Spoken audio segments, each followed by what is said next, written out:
perplexing. It was like the weirdest dream. I had a dream that somebody had some drugs. I was in an environment. I was at somebody's house, and we were outside, and they had a bag of drugs openly. Just it was like a brown paper bag of drugs, big bag, and they had. It looked like flour. You know what that is. It looked like flour in the bag, but I knew it was drugs. And they had it in the bag, and it was a bunch of people, and they were just walking around enjoying their company with this flour. And I didn't think anything of it. I thought, okay, that's what they're doing. Ain't got nothing to do with me. So I didn't judge, and I didn't make a big to-do about it because it wasn't my house and it wasn't my party. But I was just there, and I was observing, okay, this is what these people are doing. Okay, great. And then the person came directly into my area. And that's when I became a little concerned. Because he has this big bag, and it's like, you know, you have a brown paper bag and you fold the edges down to make the bag shorter. It was kind of like that.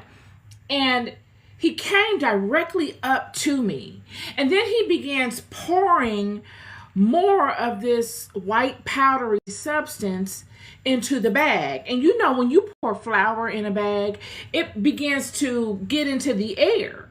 And I immediately knew that this substance was a drug and that it was now airborne. Even though we're outside, it was now airborne, and I did not want to be affected by it. So I held my breath because it was coming up, and I held my breath, and then I woke up, and I abruptly woke up. I mean, I just woke up like very alert. And that's, you know, I don't know where spirit is taking me, because I sat up and I pondered it. It was the weirdest thing. I sat up and I got up and I got on the sofa and I thought about it to try to make sense of it. And so I posted it on social media.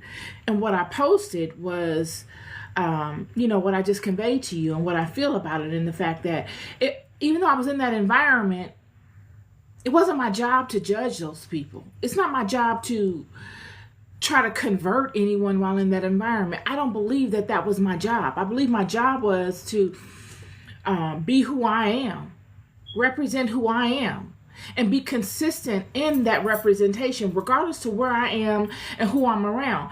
They do them. I'm not here to judge them for doing them. I'm here to do me and be a example of what doing me is like, and what the results are when I do me. Basically, what the results are when I do me, and how I handle myself while in those environments. I got to cut out. Once the boundary is overstepped, and now something that I don't align to is aligning to me, I must create a boundary or create some form of distance between me and that.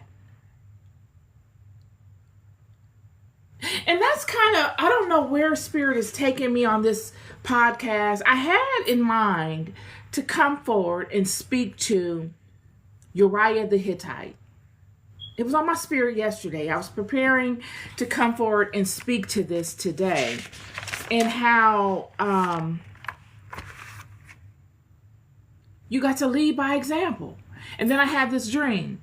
So I'm gonna stay in the spirit of what I had thought in mind to deliver today, and I will see where God takes me on this journey. I'm just as excited to see what God does as you all do. So I'm going to be reading